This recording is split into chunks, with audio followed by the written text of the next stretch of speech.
Okay, this is my wargaming for October 14th is 8:42 in the morning, right? First off, starting off with candle science, right? Which is using the last Friday and Monday to get probabilities on today's levels, open, high, low, close. On the daily chart, right? What we can see is that there's a 69% probability that it will be bullish. There's a 31% probability that we'll have a bearish red candle, right? And then I've already transferred over the probabilities. I've already put in what Friday looked like, the inside bar of yesterday, and that we've already taken out previous day high and low here. All right, so we can see, actually, I do need to go back and make sure I put the low. Okay, so we did get below that, so that kind of changes the probabilities around. So now there's a 70% probability of being bearish, 30% bullish. All right, so now looking at this, right, we can see we're going to see with the close, there's a 75% chance that we close below previous day high. Um, then looking at the previous close, there's a 70% chance that we close below previous day settlement.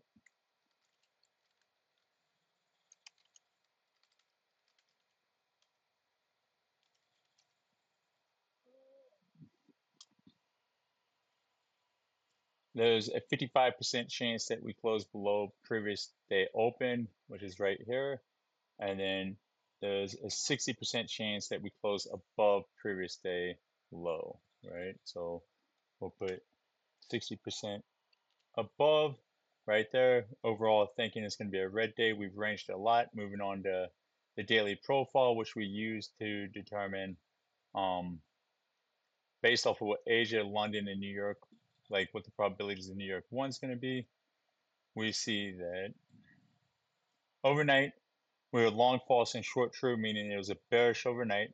We've already confirmed short to the downside for New York 1. So now there's can be only two possible variables. We either get above the 738.30 high or we don't, right? False would be we did, true would be we didn't, right?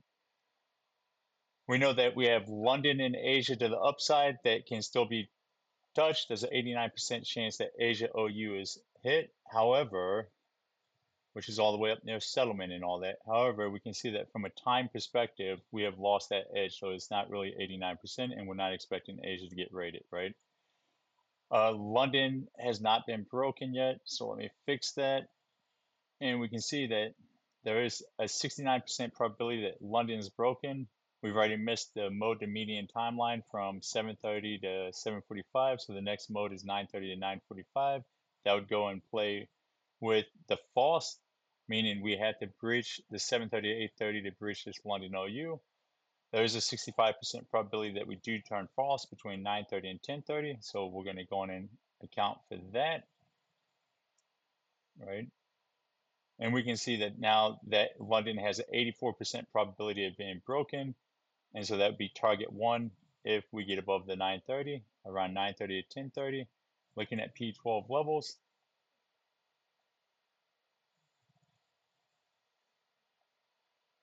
right? We can see this P12 mid has a 94% probability, but that was during 6 o'clock.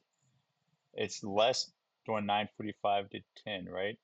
Looking back at the higher day, lower day, right? For the long false or the short false,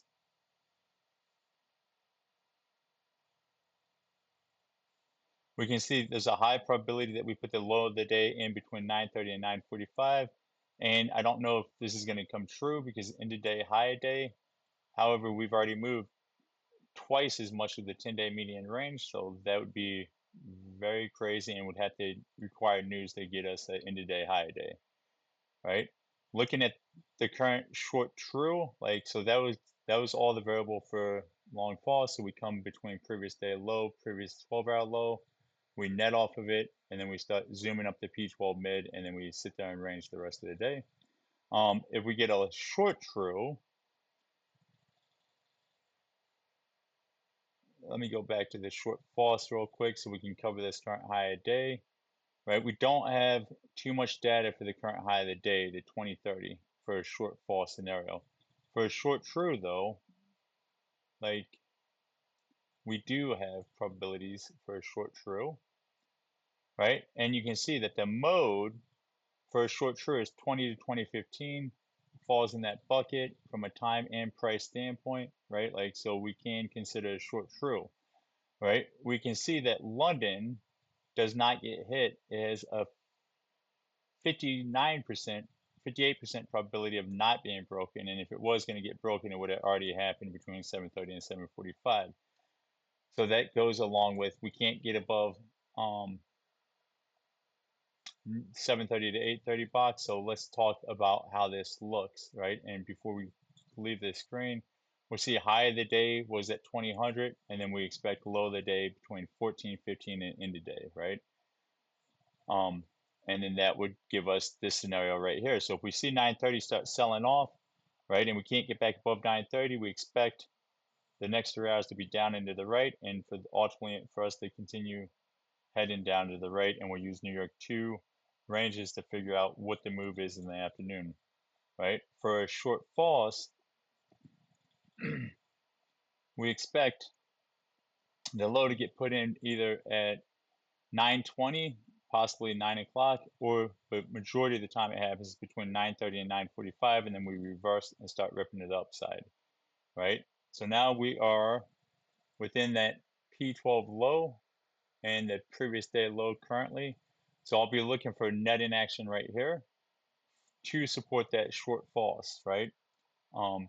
So easy way to look at it. Here's your 9:30 price on the 1 minute high to low, right? If we get a sell during 9:30 to 9:45, can we reclaim that? Can we put a 9:45 reversal in, step above, turn this thing false, touch London OU, previous day mid, P12 mid. Once we bridge these mids, then it confirms that this sweep below previous day low is valid, and we can expect higher prices, possibly if we're hella bullish, Asia OU. However, the probabilities aren't in favor for that. The probabilities are in for a sell, bearish 3 hours, get into this Sunday night gap, and then possibly range for the rest of the day.